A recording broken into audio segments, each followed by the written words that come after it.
Mordekaiser. Right, and that's going to be a big problem because the Lulu's already been banned out. Sure, you could take the Braum here, but that may not be enough. And for those of you wondering why the Yasuo is banned by paiN Gaming, in the playoff run that we saw the KOO Tigers go through in Korea, they like to run Malphite Yasuo, huge wombo combo compositions, and it's a dangerous champion to let them have because they build around it so well.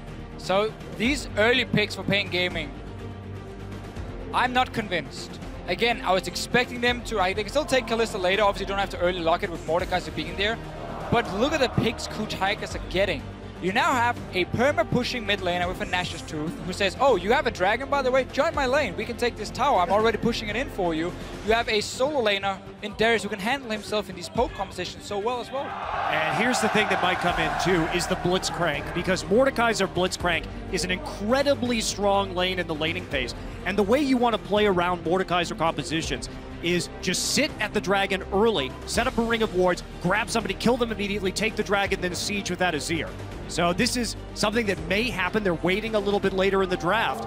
And I've been waiting for this Lissandra to come through. But what is it paiN Gaming you want to do? Are you now going to run a hard engage comp in some way? So we get the Kalista. Hey, we got that one. At least half of what you wanted, Deficio. The problem is just this lane with Kalista Braum, I don't feel like can really kill the Mordekaiser lane, especially not now with Leona in there. The amount of dive pressure, like KOO Tigers are drafted near the perfect Mordekaiser comp because all the picks were available. Let's go through it here. What else do you want in a lane that's perma-pushing?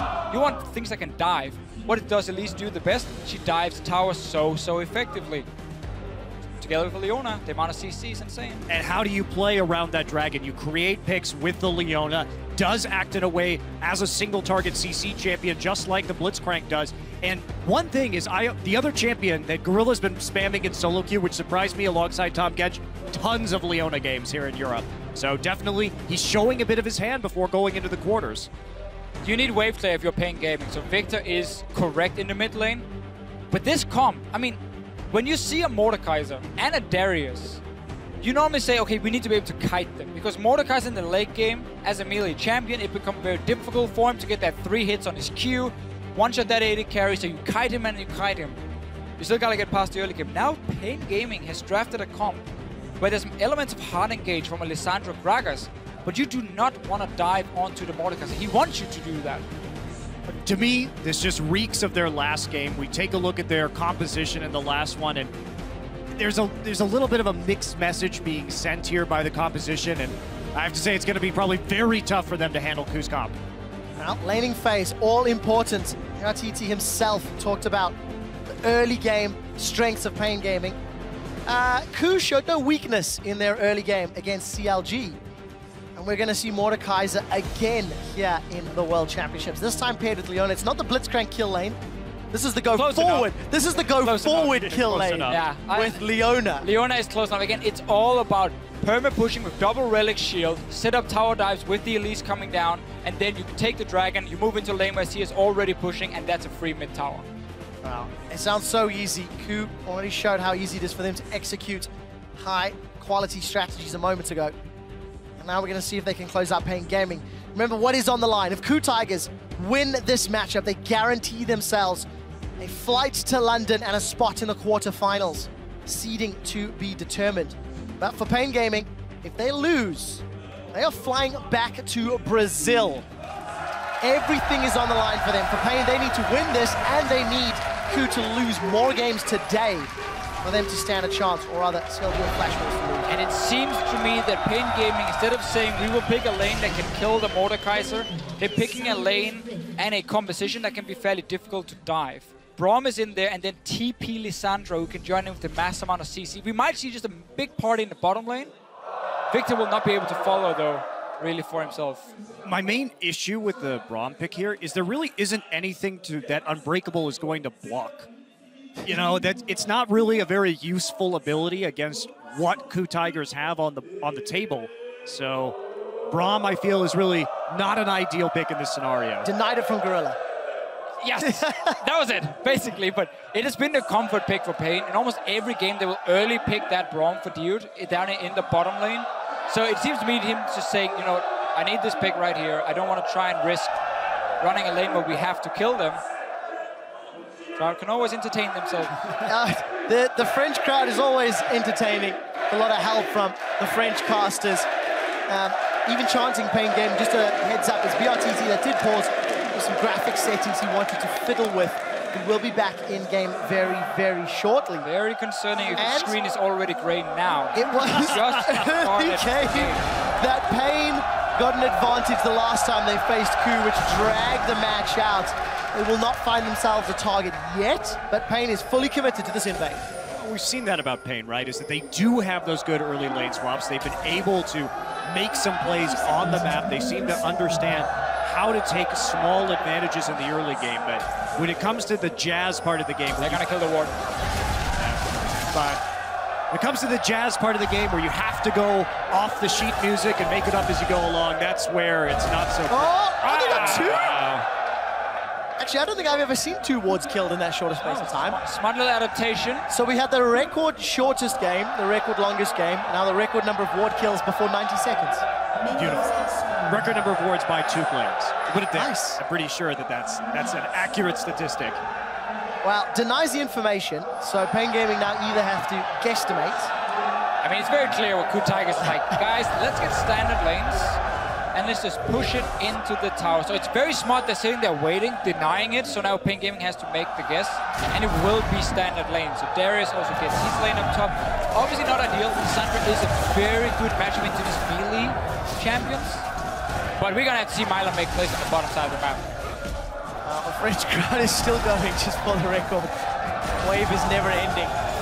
Gromp is picked up there by Dioud and BRTT. The Krugs were started by paiN and Gorilla. That was a mistake.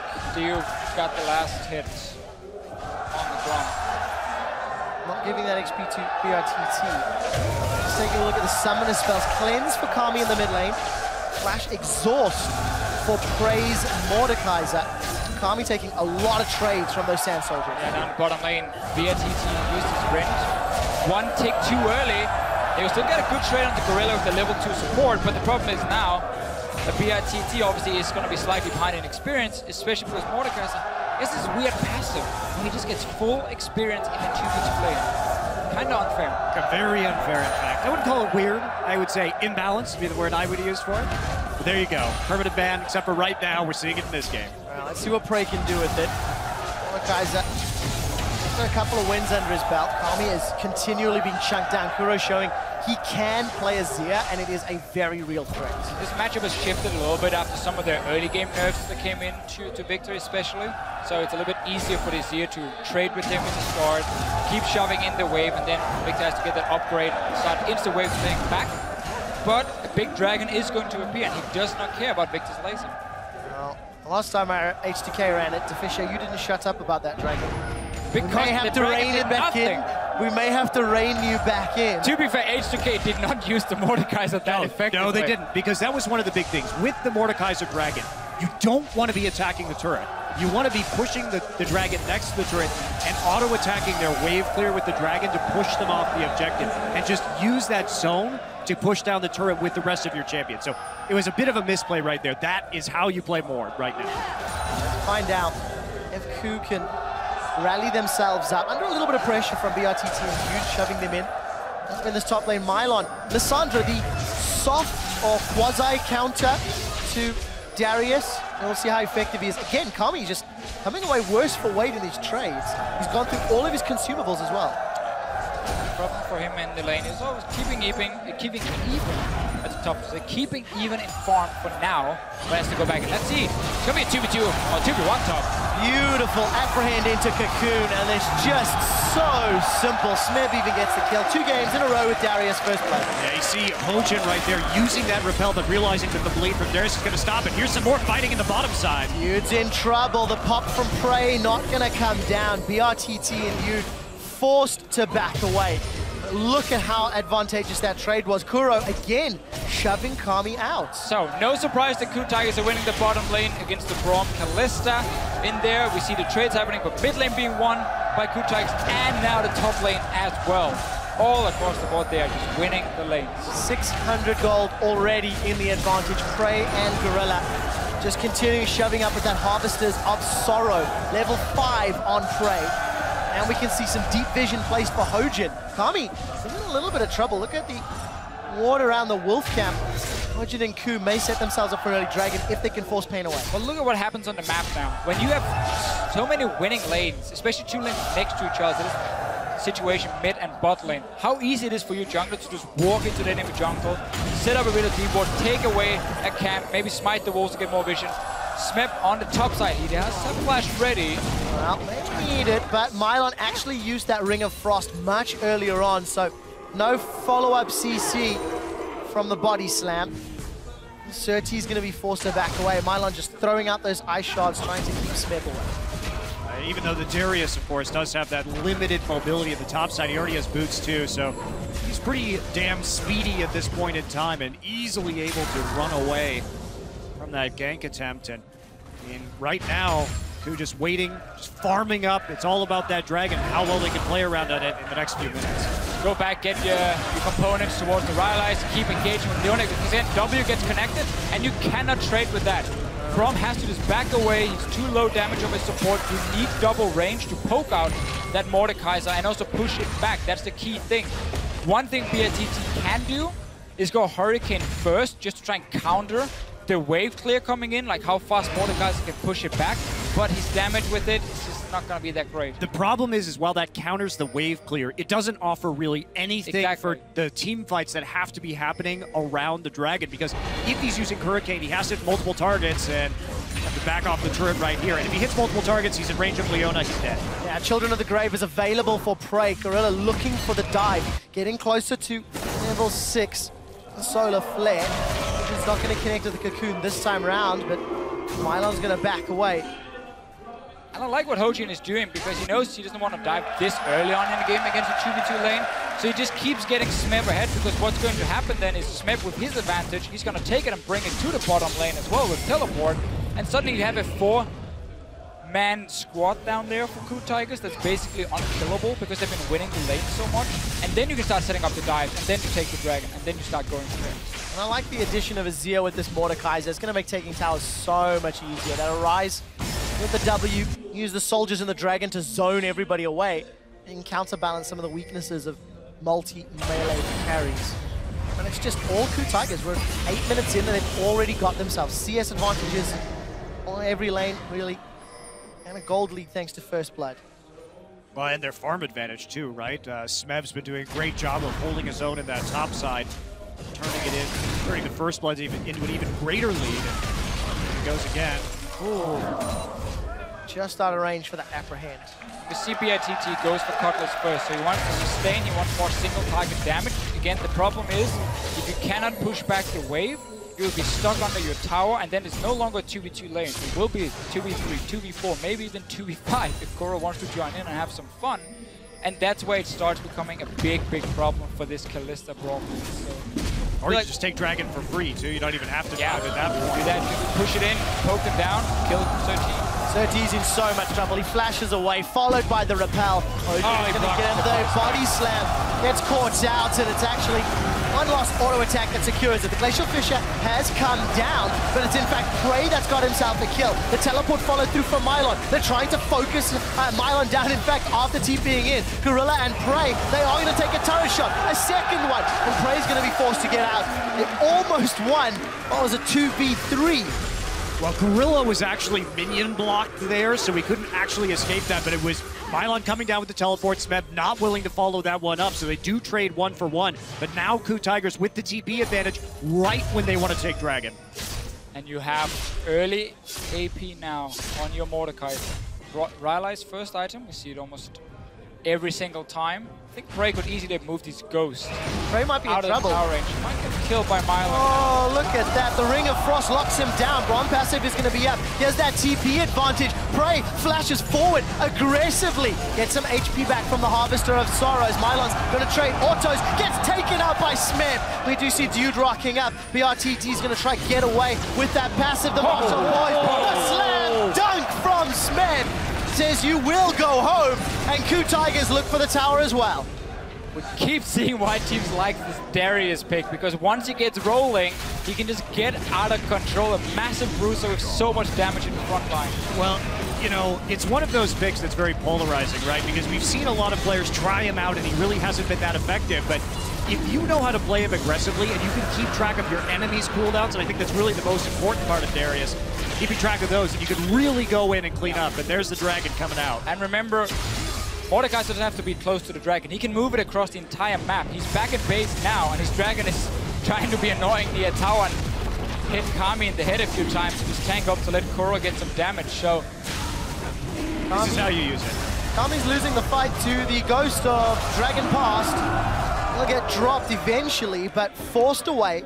That means there's not going to be a death ray here if Kuro wants to keep pushing. Not the greatest use of the dragon ever, but after that one fight at the bottom side, transitioning in the dragon, you'll take it if you're the KOO Tigers. You're expanding your gold lead regardless. And you go back and you push the bottom lane some more. And now you can see Gorilla and Hojin. They use it to go and get some deep vision. I prefer them to check the small bush and play out the pink, but obviously want to play it a bit safe as well. Brtt is 3 levels up over BRTT right now. In fact, Dioud actually has the level advantage over BRTT, so there's really... Got the grump. Yeah, there's really nothing... Going right. There's not really much he can do against paiN Gorilla, because if he tries to walk in that lane with no summoners, he's just going to get killed by the Ignite. Now, this is impressive from KOO Tigers. 11 minutes in, they've got themselves another substantial gold lead. They've got Tower, Dragon, etc. And they're showing off champions that we've not seen previously. KOO Tigers are sending a very big message in a game where they didn't necessarily need to, but they are demonstrating an ability to play champions like Mordekaiser. Newsflash, they can pick Mordekaiser.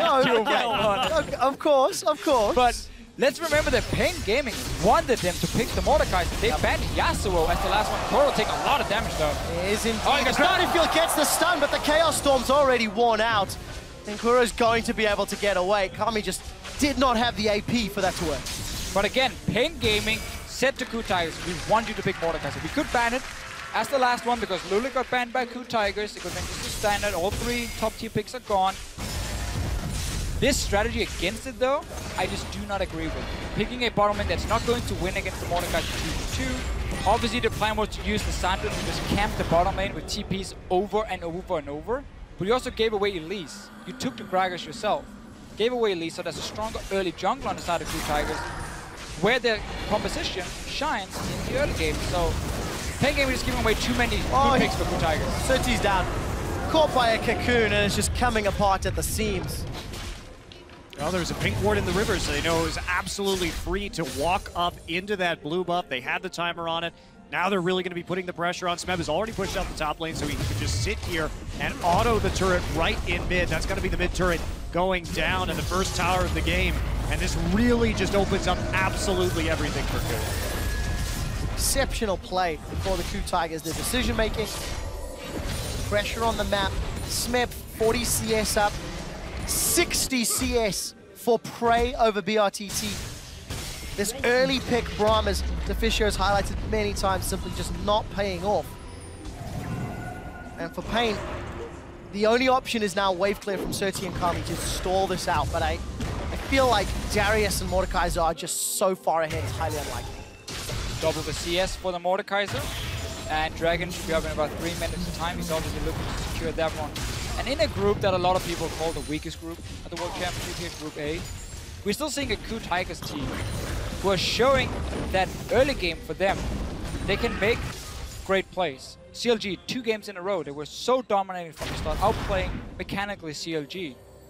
And to me, that just really shows how good this team can be, because again, they used to fall behind. They used to not doing that well in the early game in career. If they fix that, if they can do this against even better teams, well, that's going to be the true test. That's going to be the test, right? Getting into the bracket stage. Well, it's not only that. I mean, we talk about a player like Kuro, and we came into today saying that this guy's a 39 KDA. He's 1 death before dying to Pole Belter in that mid lane in the last game. Was a tower, a fountain dive at the end of the CLG game on Victor. So his individual performance has really stepped up, I think, at this tournament so far. Has he had the toughest opponents? No, that's true, and he's going to need to keep getting better if they want to make a deep run at this event. But it's an encouraging sign for sure. Yeah, I still think that KOO Tigers are showing that they could be looked at as the 3rd best team right now in this tournament, because LGD has been falling off. KT lost Origin, obviously they are very close between KT and KOO, and Origin up there fighting that 3rd spot. I wouldn't count EDG. Bold claim. EDG is the second, don't worry. Just two. SKT one, EDG two. We're talking only the third spot. Only the third spot. Only the third spot. Well, we'll see more games from each of the respective teams. But yeah, all outer towers have dropped. Dragon's up in now 1 minute. preiN was able to get that ghost. Really shove Kami away from that mid lane. But look, bottom lane shoved up. There is a plethora of wards in paiN Gaming's everywhere. And KOO can just make all of the informed decisions. I mean, Smeb is solo pushing top lane with 0 resistance. Yep, proxy farming as well. He's getting behind that turret. He's going to get some more gold right before this comes up. Just has a chance to deny some CS and recall very freely. And Hojin just delaying paiN. And you can see they already have a ring around the dragon. They're trying to deny any kind of vision from paiN going in there. And Smeb just keeps pushing. Gonna get to that inner turret, get some damage on it. And KOO, they're not gonna waste time. preiN's 3 levels above BRTT. It's been that way this whole game. Gorilla's a level above BRTT. Doing it with Mordekaiser. Here we go. Dragon up in 1. Smeb just floating about in the enemy jungle. And 2-man drag. Hojin and preiN going in for that objective. So KOO set a record for the second highest gold lead at 20 minutes against Counter Logic Gaming earlier today at around 11,000 gold. Presently have just shy of 8,000 gold in the lead. Let's see how many towers can fall if they can get close to that. With Dragon sieging power and Smeb keeping Mylon busy in the top lane. Let's see what paiN can do. They're going to be relying so heavily on Kami again. Not even going to challenge it, in fact. No, because paiN Gaming knows they can just get killed right here. If they move too close, Leone ultis and the engage is on. Pretty much have to give it up right now, only taking about 50% of the Ghost Dragon's HP. And Smeb just been pushing up. He's prepped that wave perfectly for a smooth movement up into the top side of the map and another easy tower. Apprehend the brush. Just in case, you never know. You can't take brushes to jail, though. Well, Smeb wants to try. You see that Dragon getting some damage onto the top inner turret. Sirt, he's decided to engage onto Kuro. Kuro's killed by BRTT. The solar flare comes down and Mylon goes, he throws down the ulti. Glacial Prison, I forgot the name. Manages to survive, gets the heal, and paiN Gaming survive, getting 2 kills. All right, KOO Tiger's getting a little bit confident, staying very close. A great engage from Sirt to start the fight. And remember, this may have been a 7,000 gold gap, but KOO has not gone back in a long time, so it was actually much closer in terms of items than we could have seen otherwise. Take a look at this fight again. Kuro getting a little bit greedy in the side here. He walks way too far forward. Great flash engage from Sirt. Then fight is on. Good bait for Mylon as well with the ulti, just in time before he gets stunned. And Gorilla caught under the turret as well. So 2 very important kills for paiN Gaming. They need to keep doing this. So they need to rely on KOO Tigers to keep being over-aggressive. And you can see where the risk in running Mordekaiser then lies.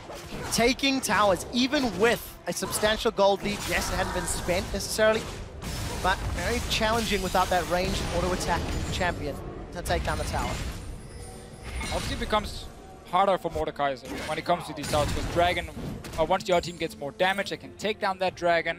The same difficulties are not there as in the mid game, but you already got a big enough gold lead. I mean, you've gotten everything you wanted from this Mordekaiser pick already, just by taking that mid tower and winning the bottom lane so hard. Luden's Echo, second item on Mord. That Mace of Spades is going to hit real hard with all the additional burst and AP. I'm a bit surprised by that. I thought we'd be seeing, of course, the twin ghosts. It does make hunting down people significantly easier on Mordekaiser, but he's gone for the big power spike, the big burst damage item instead. I mean, if he can make it work, why not? It should be good. Well, 202, he's got double the CS of his opposite number. And we see Mylon's in trouble. He throws down, won't even get to throw down the Frozen Tomb, which is the correct name of the ultimate. Sirt, explosive cast goes down, but he's cocooned. And it's a double dunk for Smeb and a red buff for KOO. Smeb has been such a monster on this Darius. I mean, it's absolutely ridiculous what he's been able to accomplish both in and out of lane on this champion. No one's been able to kite him effectively. Just has no fear about going in to these team fights and just very patiently waiting for when he knows he can make the play. Those damage percentages that we talked about earlier, Smeb was the #1 damage share rank for his team. That's going to continue to stay the trend after today's 2 games. He's the highest damage percentage top laner in this tournament so far overall. by like 3% too, so it's quite a bit. Wow, last effort for paiN. If Baron is secured, it's going to be so difficult to wave clear at this stage. BRTT is way out of position. He will at least interrupt the Baron, so that is the only positive to draw from this play. Mylon expended his teleport as well. KOO didn't want to risk a smite shield for Sirt and said, you know what, we are so far ahead, we technically don't even need that Baron. Right now, we can wait for next Dragon. But getting it and then splitting up in 3 lanes and just start pushing into the base is going to be the way for KOO Tigers to just close out this game as fast as possible for them. Especially when we have a split pusher who's already 6-0-0 like this Darius is. He has a Spirit Visage complete. He doesn't really have to worry about Mylon dealing too much damage to him. And with BRTT so far behind and on the Blade of the Ruined King first, basically he's going to go untouched in these team fights, continue to heal himself with the Spirit Visage passive. Should be easy. I'm not sure this ping ward can reach all the way in the back.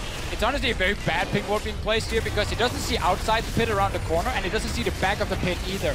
So it's technically the worst place you can put it, but Smeb is here to zone them away. It's a double bait. They want the fight. KOO are going to lock down Sirt. The solar flare comes out and Sirt is killed. Baron secured by KOO Tigers as it is a complete rout. The ghost of BRTT will chase his own teammate down and KOO Tigers get 4 kills and a Baron. I think that ward was intentional, Deficio. No one can kill. It worked. No one can kill Smeb in these fights. He just went out solo in the back of the pit right there to zone off the enemy team. Ends up with a triple kill due to the fact that he has these Merc Treads and the Spirit Visage. He's even taken, I mean, he's just lowering the cooldown on his Flash and TP right now with his Enchant. So, very confident about going into these fights. Why not? I mean, your team have won every single lane in this game here. You got, in my opinion, probably the perfect draft with Mordekaiser as well. Dives, strong top laner, good early jungler, wave playing mid laner. I mean, everything was there for KOO Tigers. And paiN Gaming, they gave this comp. They could have taken away picks. They could have banned the Mordekaiser. No, Yasuo banned, more important. Got rid of Yasuo and Ashe. Ashe I can agree on. Instead of Mordekaiser. I got a question. What difference would it have made if Prey was on Ashe landing the crystal arrows instead of the dragon ghosts? So, Vichu and I were watching some of these VODs last night.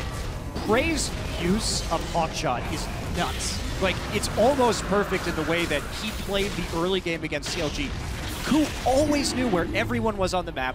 Xmithie was always being seen. His jungle pathing was very well known by the KOO Tigers. So we can look at his impressive arrows and say, wow, Prey was hitting all those arrows from the top lane, but what's even more impressive is there is almost no way to surprise them when they're playing that Ashe. And I think that went a little bit overlooked. Yeah, probably could talk about that hawk shot for about 2 hours, I think, at least, because he's so spot on with it. So is this dragon call into the base of paiN. So middle inhibitor turret was dropped a minute ago. Inhibitor on the bottom lane is down. Inhibitor in the middle lane will follow shortly. The Baron is sitting with KOO Tigers. They have Baron empowered minions as well. paiN did have a solitary tower kill. If they are unable, when paiN Gaming lose this game, they will be out of the 2015 World Championships, and Gorilla's gone in. He manages to stun BRTT, but BRTT managed to flash away. Kuro gets the first kill of the final fight, and Gorilla will lose his life. We just see a Nexus turret falling as Prey continues to throw out the spells. Mylon is going to use the Frozen Tomb as Smeb goes very aggressive. The gravity field is down and Smeb's got a ton of stacks in him. The Rend will not be enough. The Nexus is being focused after 24 minutes. KOO Tigers will be looking to close out 2 of the shortest games. Not sure they can. And they will be forced away for the time being. Deficio, there are super minions on the way in, and KOO are playing real confident. 24.5 minutes, look at this. Baron empowered minions still coming in. And we see Kuro, he finds himself a kill onto Mylon. The repel back from Hojin keeps him alive. The Nexus is being focused, and KOO Tigers have punched their ticket to the quarterfinals in London. Another impressive performance by KOO. After that loss to Flash Wolves, they come back. They have 3 incredibly decisive games, back to back to back, and they just look just insanely strong. That one loss, I think, really galvanized their performance.